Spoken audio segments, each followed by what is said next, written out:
காவல்துறையில ஒரு காலகட்டத்திற்கு மேல என்னால் அதுக்கு பதில் சொல்ல முடியல. இத்தனை கேள்விகளுக்கு என்னால் பதில் சொல்ல முடியும். அந்த பதிலை தேட ஆரம்பித்தேன். இந்த பதில் எங்க இருக்கு? என்னை கைலாயத்துக்கு கூட்டிட்டு போச்சு 2018 ஒரு 60 நாள் கைலாயத்துக்கு போன. எங்கெங்கயோ போய் பதிலை தேட ஆரம்பிச்சு.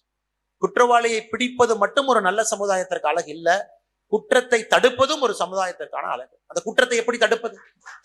அந்த குற்றத்தை தடுக்கிறதுக்கான வேலைதான் வி தி லீடர்ஸ் ஃபவுண்டேஷன். அந்த கேள்வியை தான் நானும் ராஜேந்திரன் அவர்களும் 2018 உட்கார்ந்து பேசணும். ஒரு வீட்டில் ஒரு நாள் சாயங்காலம் உட்கார்ந்து பேசணும். எப்படி ஒரு நல்ல சமுதாயத்தை உருவாக்குவது, அந்த சமுதாயத்தை நல்ல தலைவர்கள் எப்படி உருவாக்குவது. இவங்க அந்த சமுதாயத்தினுடைய ஆணிவேர்களா மாறிட்டாங்கன்னா நல்ல ஒரு சமுதாயம் கிடைக்கும். நல்ல ஒரு சமுதாயம் கிடைத்து விட்டால் நாம் எதுக்கு இந்த மாதிரி இவ்வளவு பிரச்சனையை பார்க்கணுங்கிற நோக்கத்தில் ஆரம்பிக்கப்பட்டதுதான். நான் அரசியல் வருவதற்கு முன்பு வி தி லீடர்ஸ் ஃபவுண்டேஷன். காலத்தினுடைய கட்டாயம். நீங்க சும்மா இருந்தாலும் அரசியல்வாதிகள் சும்மா இருக்க மாட்டாங்க. பேசணும், பார்க்கணும். அரசியலையும் திருத்தப்பட வேண்டும், அதையும் சுத்தம் பண்ணணும். அதுக்கு என்னை பர்சனலா நரேந்திர மோடி அவர்கள் மீது பெரிய ஒரு ஈடுபாடு இருக்கக்கூடிய மனிதன் நான். அவருடைய காலகட்டத்தில் அரசியல் மாறலினா எப்பொழுதும் மாறாதுன்னு நினைக்கக்கூடிய ஒரு மனுஷனா. சோ இந்த நேரத்தில் அவரோடு பயணம் பண்ணுவோம், நரேந்திர மோடி அவர்களோட பயணம் பண்ணுவோம். முடிஞ்ச வரைக்கும் நாமளும் அரசியலை சுத்தம் பண்ணுவோம். அங்கிருந்து இங்க மாதிரி வந்தாச்சு.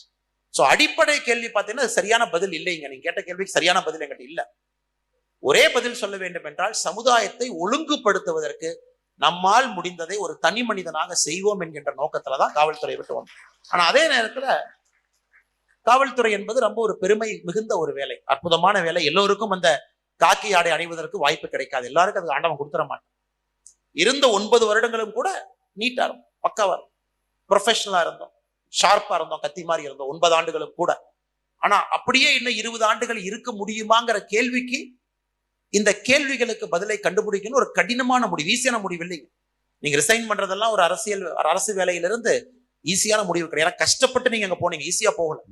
கஷ்டப்பட்டு படிச்சிருக்கீங்க, சும்மாலாம் யாரும் கொடுக்கலீங்க.